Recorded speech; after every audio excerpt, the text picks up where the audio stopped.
Hello everyone.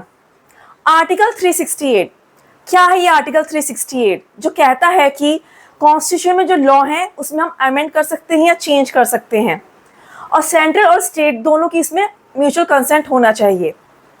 तो ये right हम जो सेंट्रल को देता है, स्टेट को देता है, वो देता है आर्टिकल 368। तो चलिए आज इसी को डिस्कस करते हैं। Welcome everyone, my self Niharika. Article 368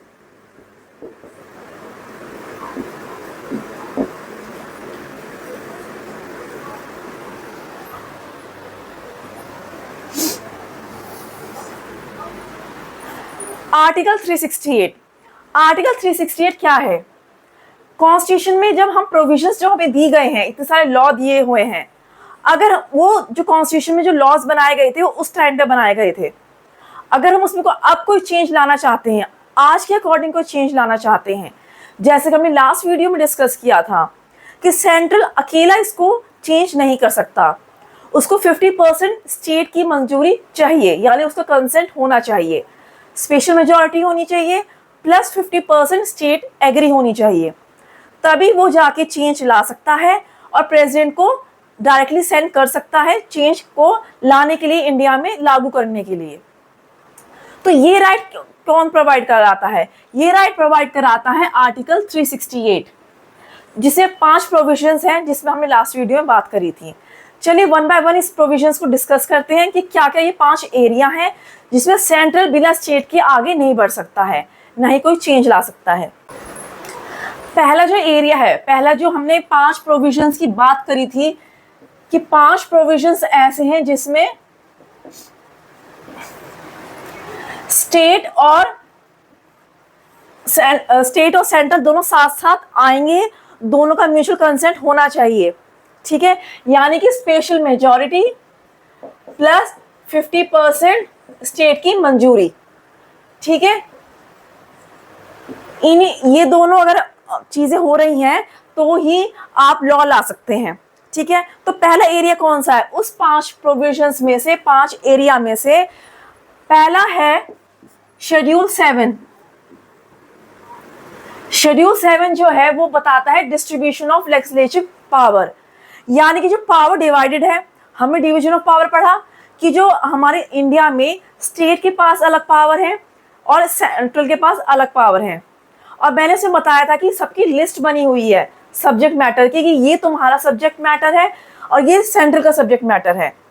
दोनों एक दूसरे के मैटर में इंटरफेयर नहीं करेंगे। अगर इंटरफेयर करते हैं, जैसा फार्म बिल आया था एग्रीकल्चर में, एग्रीकल्चर जो है स्टेट का सब्जेक्ट मैटर है, सेंट्रल उसमें दखलंदाजी करता है, तो स्टेट जो है PIL लगा सकता है कि तुम मेरे मैटर में क्यों आ रहे हो, ठीक है।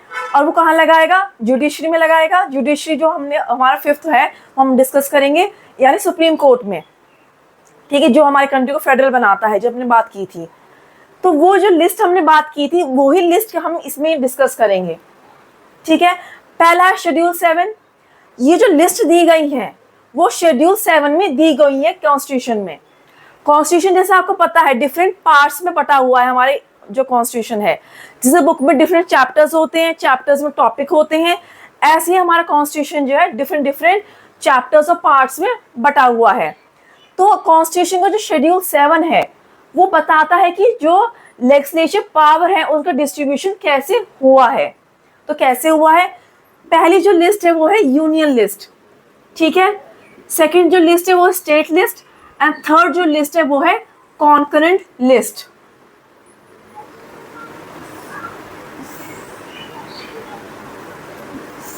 ठीक है। अब जो यूनियन लिस्ट है उसमें जो उनके सब्जेक्ट मैटर है वो किसके पास है? सेंटर के पास है। जो स्टेट लिस्ट है वो ऑब्वियसली नाम से समझ में आ रहा है स्टेट के पास रहेगी। और जो कॉन्करेंट लिस्ट है इसमें जो जितने भी सब्जेक्ट मैटर, जितने भी टॉपिक्स होते हैं, यानी जितना भी मैटर है वो दोनों के पास रहता है, सेंटर के पास भी और स्टेट के पास भी, ठीक है। हम आगे डिस्कस करेंगे। सो यूनियन लिस्ट में जितने भी आपके जो सब्जेक्ट दिए हुए हैं, जैसे एटॉमिक एनर्जी होगी, इंटरनेशनल ट्रीटी हो गई, ये जितनी भी यूनियन के जो हैं वो सब यूनियन लिस्ट में आ रहे हैं और वो सेंटर के हाथ में है। यूनियन लिस्ट में जितनी भी कवर हो रहे हैं उनमें स्टेट दखलंदाजी नहीं करेगा। जितने स्टेट लिस्ट में मैटर कवर हो रहे हैं उसमें सेंट्रल दखलंदाजी नहीं करेगा। कॉन्क्रीट में दोनों ही जो कवर होंगे, जितनी भी सब्जेक्ट मैटर कवर होगा उसमें स्टेट और सेंट्रल दोनों अपना जो एग्रीमेंट है, अपना जो डिस्कशन है वो प्रोवाइड कर सकते हैं। ठीक है, तो हम इससे क्या समझे, ये हमें राइट कौन दे रहा है? ये हमें राइट दे रहा है, कॉन्स्टिट्यूशन राइट दे रहा है शेड्यूल 7 में। अगर ये होगा ही नहीं तो सेंट्रल सारी पावर अपने हाथ में ले लेगा, स्टेट को पूछेगा ही नहीं। अब इसके पास इतनी पावर्स हैं, इतना मैटर स्टेट सेंट्रल का पास है। कॉन्क्रीट लिस्ट में जो कवर हो रहा है वो भी सेंट्रल के पास है, यानी दोनों के पास, लेकिन सेंट्रल इन्वॉल्व है उसमें भी। स्टेट लिस्ट में जो खाली स्टेट का है, अगर ये कॉन्स्टिट्यूशन में लिखा हुआ ही नहीं होगा, अगर ये शेड्यूल 7 ये कॉन्स्टिट्यूशन हमें राइट मतलब सेंट्रल को राइट नहीं देगा तो सेंट्रल सब कुछ अपने हाथ में ले लेगा। अगर सब कुछ अपने हाथ में ले लेगा तो फेडरल नहीं होगा। हमने यही तो बात की थी कि डिवीजन ऑफ पावर होना चाहिए, और ये मेंशन है, किसे मेंशन है? कॉन्स्टिट्यूशन में मेंशन है, यानी कॉन्स्टिट्यूशन ये राइट दे रहा है, स्टेट को राइट दे रहा है कि तुम्हारा अपना मैटर, तुम अपना मैटर सुलझाओ। जैसे एग्रीकल्चर मैंने बात की थी, अगर एग्रीकल्चर स्टेट में आ रहा है, आ ही रहा है, एग्रीकल्चर स्टेट का मैटर ही है, सेंट्रल उसमें अगर जा रहा है तो स्टेट के पास राइट है कि वो पिटीशन लगा सकता है सुप्रीम कोर्ट में जाके। तो सुप्रीम कोर्ट कह सकता है सेंट्रल से कि ये भाई तुम उसके मैटर में क्यों जा रहे हो, वो मैटर स्टेट का है। अगर ये सब कुछ मेंशन ही नहीं होगा तो सेंट्रल सब कुछ अपने हाथ में ले लेगा, तो इंडिया फेडरल रहेगा? नहीं रहेगा। तो ये कौन राइट देता? हमें कॉन्स्टिट्यूशन राइट दे रहा है। इससे क्या प्रूव हो रही है चीजें कि एक तो कि डिवीजन ऑफ पावर्स इक्वली बटी हुई है अपनी लिस्ट के हिसाब से।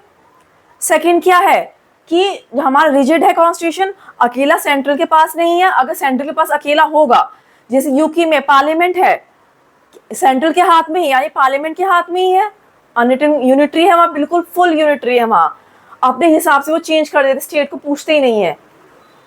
इसलिए तो वहाँ फेडरल सिस्टम नहीं है। इंडिया में कुछ फेडरल है, क्वासी फेडरल हमने पढ़ा था। तो ये हमें क्या बता रहा है कि रिजिड है हमारा कॉन्स्टिट्यूशन, इस 5 प्रोविजंस में रिजिड है कॉन्स्टिट्यूशन। एंड थर्ड क्या है, अगर उसके मैटर में घुसता है, यूनियन लिस्ट के अलावा स्टेट लिस्ट के मैटर में घुसता है, तो जुडिशरी है उसके पास जो बैलेंस करेगी दोनों को। सुप्रीम कोर्ट, सबसे हाईएस्ट जुडिशरी जो इंडिया में है वो क्या है? Supreme court. तो क्या हमें इस लिस्ट से समझ में आ रहा है कि डिवीजन ऑफ पावर्स क्या है? बटी हुई है।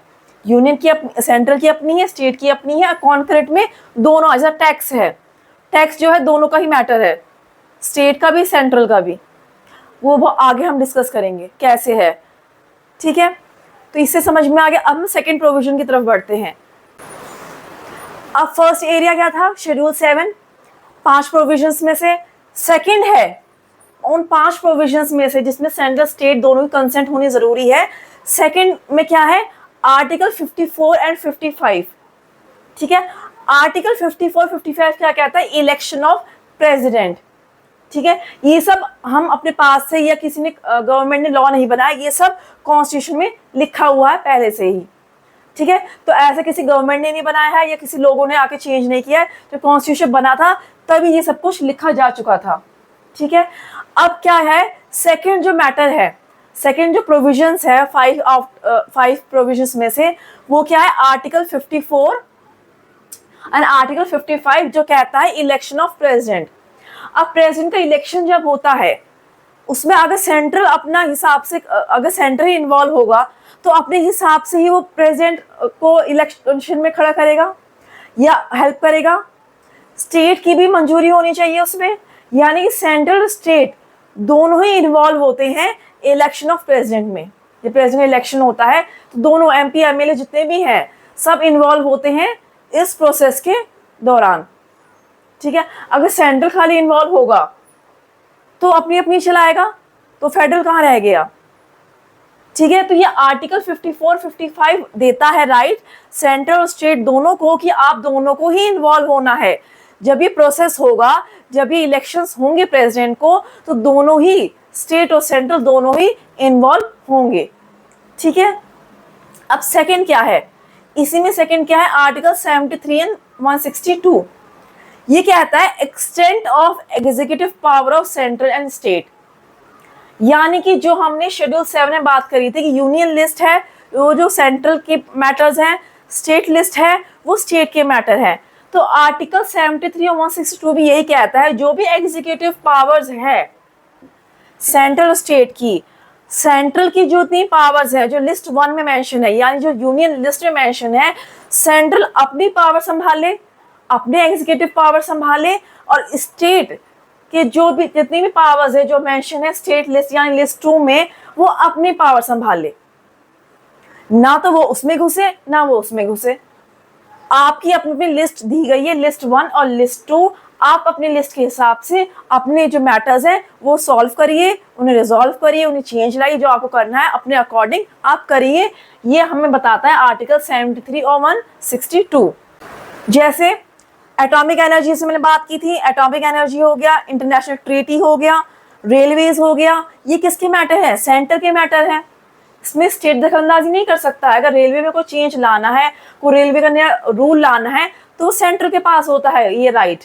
और ये सेंटर कौन दे रहा है राइट? जो लिस्ट मेंशन है शेड्यूल 7 में, शेड्यूल 7 में लिस्ट मेंशन है यूनियन लिस्ट, उसके अकॉर्डिंग आर्टिकल 73 और 162 कहता है कि आप अपनी कंट्रोलिंग पावर्स जितनी भी एग्जीक्यूटिव पावर्स अपने अकॉर्डिंग, अपने लिस्ट के अकॉर्डिंग आप उन्हें संभालिए, सेंट्रल भी और स्टेट भी। ठीक है, स्टेट की कैसे है? पुलिस, पुलिस स्टेट के अंडर में आती है। ठीक है, तो आपको जो भी रूल लाना है आप स्टेट अपने अकॉर्डिंग लाइए, सेंट्रल आप अपने अकॉर्डिंग लाइए। ये कौन कहता है? आर्टिकल 73 और 162 कहता है। अब थर्ड क्या है? सेकंड में ही थर्ड क्या है? Article 241 provisions regarding high court in UTs, UTs माने यूनियन टेरिटरीज। अब जो ये हाई कोर्ट है, ठीक है, हाई कोर्ट किसके अंडर में आती है? जैसा आपको पता हर स्टेट की अपनी हाई कोर्ट है। ठीक है, पर अब इसका मतलब ये थोड़ी कि स्टेट का ही राइट हो गया हाई कोर्ट पे। जैसे हमने बात की जुडिशरी किसी के लिए नहीं है, जुडिशरी सबके लिए बराबर है, तो ऐसे हाई कोर्ट भी जुडिशरी में आ रहा है। जैसे सुप्रीम कोर्ट जो मेजर कोर्ट है, हमारे मेजर जो जुडिशरी सिस्टम है, सुप्रीम जो है सुप्रीम कोर्ट है, ऐसे हाई कोर्ट भी तो स्टेट वाइज है, स्टेट वाइज है वो स्टेट वाइज। जैसे इलाहाबाद का अपना हाई कोर्ट है, सबका अपना अपना हाई कोर्ट है, पर ऐसा थोड़ी कि स्टेट का हाई कोर्ट है वो स्टेट के अंडर में आ गया, नहीं, ऐसा नहीं है। हाई कोर्ट जो है जुडिशरी में आता है, और जुडिशरी क्या है? इंडिपेंडेंट बॉडी है, इंडिपेंडेंट अथॉरिटी है, वो किसी पे डिपेंडेंट नहीं है, ना तो सेंटर पे डिपेंडेंट है ना ही वो स्टेट पे डिपेंडेंट है। आपको कुछ चेंज लाना है तो आपको म्यूचुअल होना चाहिए, सेंट्रल का भी स्टेट का भी। कुछ मैटर है तो हाई कोर्ट इंडिपेंडेंट अथॉरिटी की तरह मैटर रिजॉल्व करेगा। वो ऐसे नहीं करेगा कि मैं स्टेट का हाई कोर्ट हूं तो मैं अपनी स्टेट की तरफ लूंगा, नहीं, ये जुडिशरी है। जुडिशरी क्या है? इंडिपेंडेंट बॉडी है, जो सही है वो सही है, जो गलत है वो गलत है। अगर सेंट्रल गलत है तो सेंट्रल कह देगा कि तुम गलत हो, अगर स्टेट गलत है तो स्टेट को बोलेगा तुम स्टेट गलत हो। तो हाई कोर्ट क्या है? इसमें क्या है? आर्टिकल 241 कहता है कि जितने भी प्रोविजंस हैं हाई कोर्ट के वो प्रोवाइड होनी चाहिए हाई कोर्ट को। ना तो सेंट्रल अपना उसमें दबाव डाल सकता है कि हम मेजर हैं, हम यूनियन है, ये हम पार्लियामेंट्री बॉडी हैं तो आप हमारा पक्ष लीजिए, ना ही स्टेट कह सकता है। ठीक है, तो ये आर्टिकल 241 राइट देता है हाई कोर्ट को कि आपके जो प्रोविजंस है आप अपने इंडिपेंडेंट अथॉरिटी की तरह अपने प्रोविजंस निभाइए, जो गलत है वो गलत, जो सही है वो सही है। अब लास्ट है, फोर्थ है आर्टिकल 279A जो है जीएसटी। ठीक है, अब 279A GST, goods and service tax, ये सबको पता है, सुना कई बार होगा सबने कि जीएसटी इतना लग गया, जीएसटी इस पे बढ़ गया, इस पे घट गया है। जब हमारा बजट आता है तो जीएसटी बहुत डिस्कस होता है। अब जीएसटी क्या है? जीएसटी काउंसिल बनी हुई है, तो जीएसटी काउंसिल क्या फिक्स करती है कि कितना रेट होना चाहिए। तो इसमें क्या है? स्टेट के भी जो रिप्रेजेंटेटिव है वो भी शामिल होते हैं। जो जीएसटी काउंसिल है उसमें सेंट्रल प्लस स्टेट दोनों के ही रिप्रेजेंटेटिव जो है शामिल होते हैं। ना तो उसमें अकेला सेंट्रल का कोई मेंबर होता है, ना ही कोई स्टेट का अकेला मेंबर होता है, दोनों के ही अपने अपने रिप्रेजेंटेटिव शामिल होते हैं जीएसटी काउंसिल में। ठीक है, तो ये राइट कौन दे रहा है? 279A आर्टिकल जो है वो राइट देता है जीएसटी काउंसिल को कि स्टेट का भी उसमें मेंबर होना चाहिए और सेंट्रल का भी मेंबर होना चाहिए। तो जीएसटी जो है, सपोज 18% जीएसटी लगी हुई है, अब वो कलेक्ट होती है, स्टेट वाइज कलेक्ट हो रही है, तो उसमें से 9% क्या है? सेंट्रल के पास जाता है और 9% जो है स्टेट के पास जाता है। उस 18% में से किसी पे 18% जीएसटी लगी हुई है तो दोनों पे हाफ हाफ जाता है, 9% सेंट्रल के पास जाता है और 9% स्टेट के पास जाता है।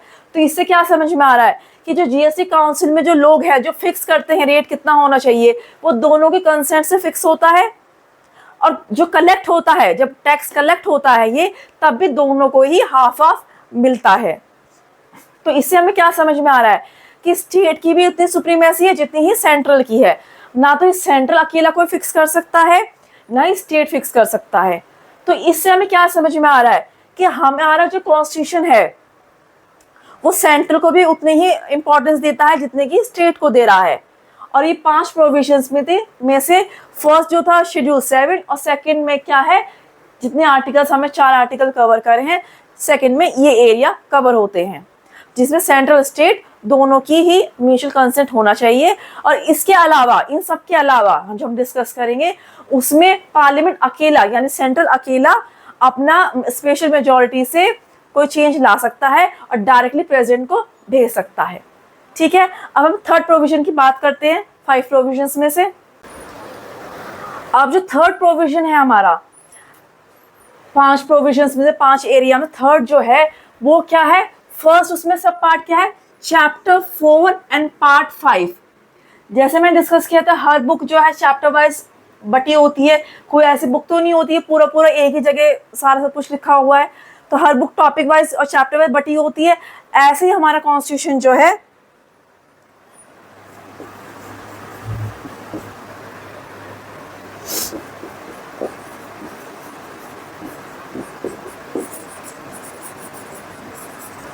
हमारा जो पूरा कॉन्स्टिट्यूशन है वो पार्ट्स में और चैप्टर्स में बटा हुआ है। ठीक है, एक जगह नहीं लिखा हुआ, पार्ट वाइज और चैप्टर वाइज हमारा कॉन्स्टिट्यूशन लिखा हुआ है। तो चैप्टर 4 और पार्ट 5 क्या कहता है? सुप्रीम कोर्ट के बारे में बोलता है। पार्ट 5 जो है यूनियन के बारे में डिस्कस करता है। यूनियन मतलब सेंट्रल लेवल पर, नेशनल लेवल पर। तो सुप्रीम कोर्ट कहाँ काम करती है? नेशनल लेवल पे काम करती है। एक सुप्रीम बॉडी है, जुडिशियल जो बॉडी है हमारी सुप्रीम कोर्ट की, एक नेशनल बॉडी है। ठीक है, तो चैप्टर 4 पार्ट 5 क्या बोलता है कि जो सुप्रीम कोर्ट कवर हो रही है किसमें? यूनियन के अंडर कवर हो रही है। ठीक है, तो सुप्रीम कोर्ट में जो जुडिशरी है, जुडिशरी क्या है? सेंट्रल स्टेट के जितने मैटर है वो इंडिपेंडेंट सॉल्व करेगी। जैसे हमने हाई कोर्ट के बारे में डिस्कस किया था लास्ट में, जो हमने सेकंड डिस्कस किया था। तो ऐसे सुप्रीम कोर्ट के जितने भी डिसीजंस होंगे, जैसे किसी का रिक्रूटमेंट करना है, रिटायरमेंट एज डिस्कस करनी है, या किसी को निकालना है, किसी वजह से निकालना है, तो वो सब क्या होगा? जो हमारा सेंट्रल और स्टेट दोनों का कंसेंट होना चाहिए उसमें। सुप्रीम कोर्ट तो अपना काम कर ही रहा है दोनों की सुलह करवाने में, या दोनों का कुछ अगर बात हो जाती है तो इंडिपेंडेंट एक्शन लेने में। पर सुप्रीम कोर्ट का भी तो कुछ मैटर है अपना। जो वहाँ जज हैं या जितने भी सब कुछ वहाँ लोग काम कर रहे हैं, उनकी रिटायरमेंट एज कितनी होगी, अगर कुछ गलती करते हैं तो उनका क्या एक्शन लेना है, तो सब क्या है वो म्यूचुअल कंसेंट से आप स्टेट और सेंट्रल जो है जो डिस्कशन करके जो मैटर को रिजॉल्व कर सकते हैं। तो ये राइट क्या दे रहा है? चैप्टर 4 पार्ट 5 जो है यूनियन को ये राइट देता है। वह यूनियन लेवल पे जो सुप्रीम कोर्ट है वो काम करती है, और दोनों के ही कंसेंट से, यानी सेंट्रल और स्टेट के कंसेंट से ही आप जो उनका मैटर है वो करना है। अब हमारा सेकंड क्या है? Chapter 5 and part 6 high court, जो स्टेट लेवल पे आ जाती है। ये लेवल पे बनी हुई है, यूनियन लेवल पे सुप्रीम कोर्ट बना हुआ है, स्टेट लेवल पर हाई कोर्ट बनी हुई है। पर इसका मतलब ये नहीं है कि यूनियन का यानी सेंट्रल का ही सब दबदबा हो गया सुप्रीम कोर्ट पे, स्टेट का हाई कोर्ट पे हो गया। अगर कुछ एक्शन लेना है तो हाई कोर्ट स्टेट का साथ देगा और सुप्रीम कोर्ट जो है सेंट्रल का साथ देगा, ऐसा नहीं है। ये जुडिशरी बॉडीज है, इंडिपेंडेंट काम करती हैं, पर इनका भी तो अपना मैटर हो सकता है। जैसे मैंने बताया रिटायरमेंट एज है, सिलेक्शन क्राइटेरिया है, कुछ अगर एक्शन लेना है तो दोनों के ही कंसेंट से, यानी स्टेट और सेंट्रल कंसेंट से ही सुप्रीम कोर्ट के बारे में, यानी कि उनके जो जितना भी हमने टॉपिक डिस्कस किए हैं उनके बारे में दोनों कंसेंट से ही डिस्कस करके मैटर को रिजॉल्व कर सकते हैं। ऐसे ही चैप्टर 5 पार्ट 6 हमें हाई कोर्ट के बारे में, यानी जो स्टेट लेवल पर हाई कोर्ट है उसके बारे में बोलता है। अगर उनको कुछ सिलेक्शन क्राइटेरिया लाना है, कुछ जो रिटायरमेंट एज डिस्कस करनी है कि 60 करनी है, 65 करनी है, तो सेंटर अपना आप जाके नहीं कर सकता कि चलो आज से एज जो है जजेस की एज, रिटायरमेंट एज 65 हो गई है। वो दोनों का ही कंसेंट होना ज़रूरी है, चाहे वो स्टेट लेवल पर हाई कोर्ट हो या नेशनल लेवल पर सुप्रीम कोर्ट हो। ठीक है। अब चैप्टर 1 पार्ट 11 हमें क्या बताता है? सेंट्रल और स्टेट के रिलेशन के बारे में बताता है, यानी कि इन दोनों का रिलेशन क्या या कैसा होना चाहिए, यानी लेजिस्लेटिव रिलेशन है वो कैसा होना चाहिए। लॉ मेकिंग जो है, लेजिस्लेशन क्या है? लॉ मेकिंग बॉडी है, यानी लॉ मेकिंग पर इन दोनों का रिलेशन कैसा होना चाहिए। अब जैसे हमने 5 प्रोविजंस की बात की थी, इन 5 प्रोविजंस में सेंट्रल और स्टेट दोनों का कंसेंट होना चाहिए। ऐसे ही चैप्टर जो 1 है पार्ट 11 है, वो क्या बताता है कि 5 ऐसे एरिया हैं स्टेट के जो सब्जेक्ट हैं,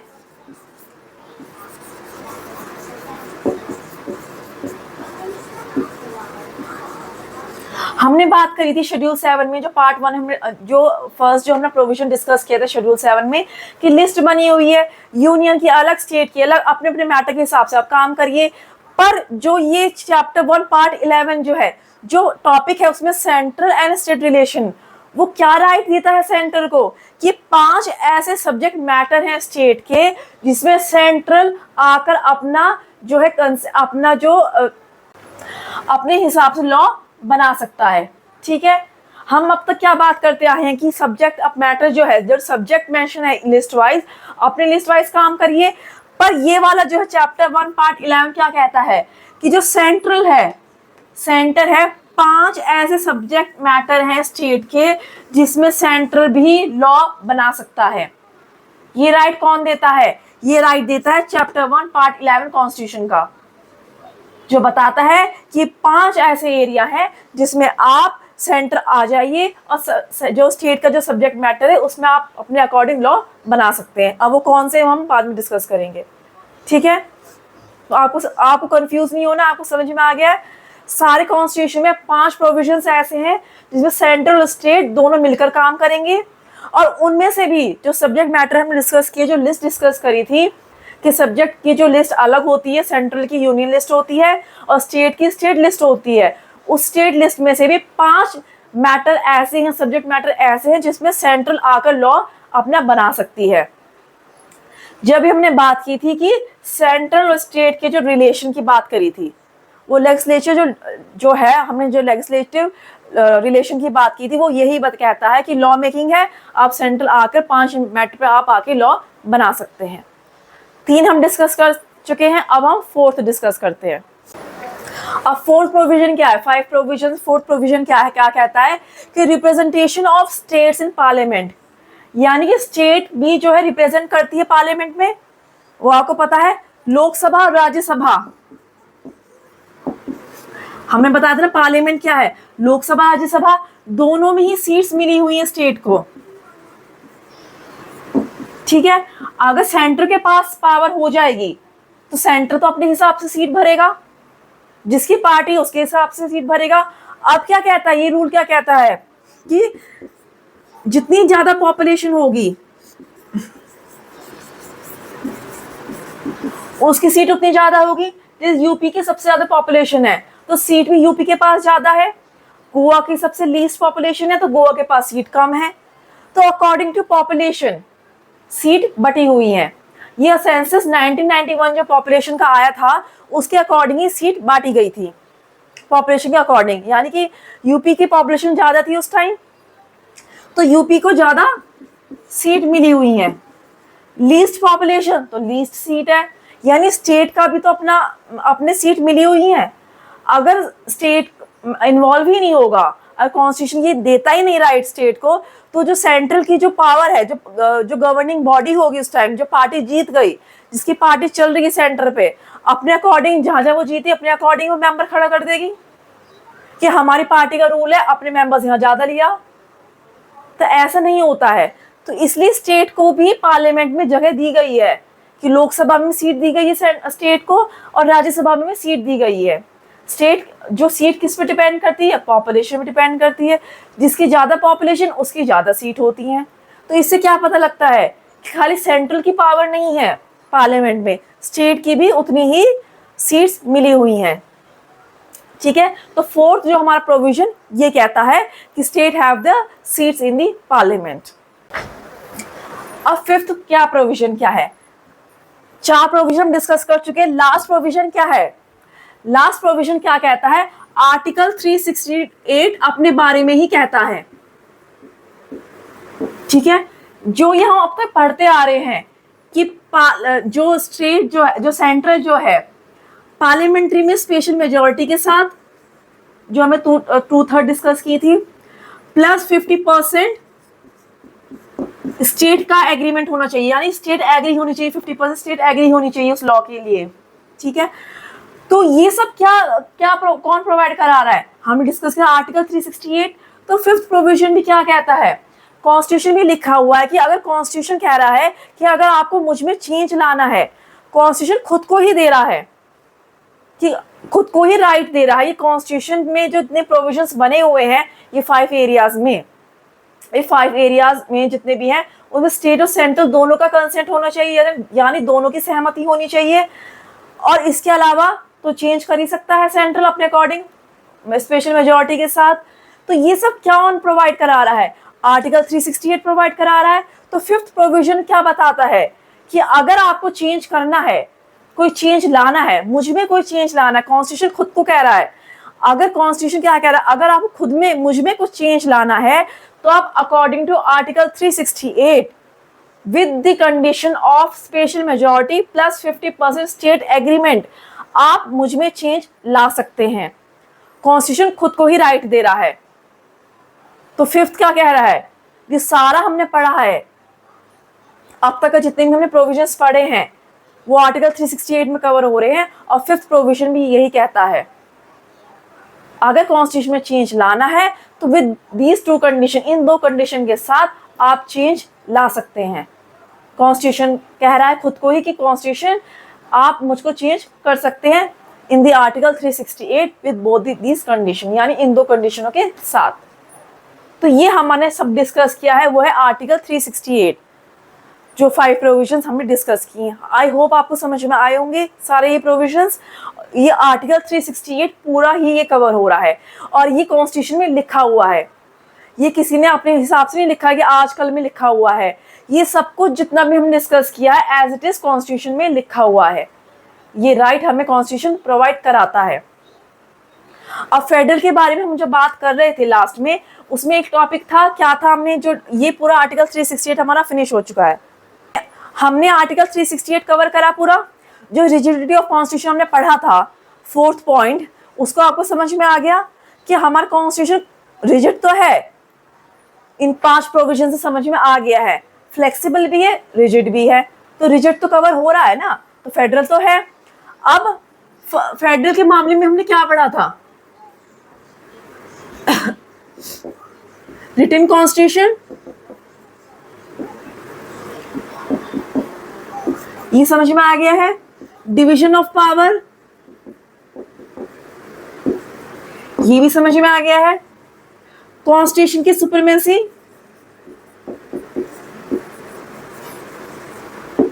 यानी कॉन्स्टिट्यूशन सुप्रीम है, कॉन्स्टिट्यूशन इज सुप्रीम, ये भी समझ में आ गया है। 4th क्या था?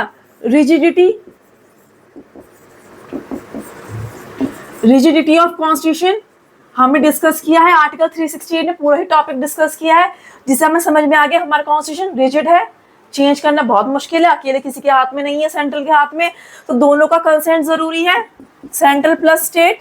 तो रिजिडिटी समझ में आ गया। तो ये सारी बातें प्रूव करती है कि हमारा इंडिया फेडरल है। अब लास्ट इसमें क्या है? जुडिशरी,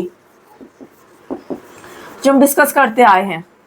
जुडिशरी तो होनी चाहिए। फेडरल क्या कहता है कि ये सब तो पूरे होनी चाहिए, पर जुडिशरी भी जो है एक बैलेंस पे काम करना चाहिए। अगर सेंट्रल स्टेट के मैटर में घुस रहा है या स्टेट सेंटर के मैटर में घुस रहा है, कोई एक बॉडी तो ऐसी होनी चाहिए, इंडिपेंडेंट बॉडी, जो दोनों का जो मामला है वो सुलझा दे। तो ऐसी ही एक बॉडी है, वो है जुडिशियल बॉडी, जिसे हम अपने इंडिया में सुप्रीम कोर्ट बोलते हैं। सुप्रीम कोर्ट एक सुप्रीम बॉडी है, जुडिशरी सुप्रीम बॉडी है, जो दोनों के ही मैटर को एक पूरे एक नजर से देखती है, इंडिपेंडेंट नजर से देखती है। यूनियन में कवर हो रही नेशनल बॉडी है एक सुप्रीम कोर्ट, तो ऐसा नहीं है कि वो सेंटर को ज्यादा फायदा देगी, स्टेट को कम देगी, ऐसा नहीं है। तभी तो ये हमारी कंट्री को फेडरल बना रही है। जुडिशरी में क्या होता है, आपको बैलेंस रख के चलना है। अगर स्टेट की गलती है तो आप स्टेट की गलती निकालिए, सेंटर की गलती है तो आप सेंटर की गलती निकालिए। तो इस मामले में जुडिशरी कौन है, हमारा सुप्रीम कोर्ट है,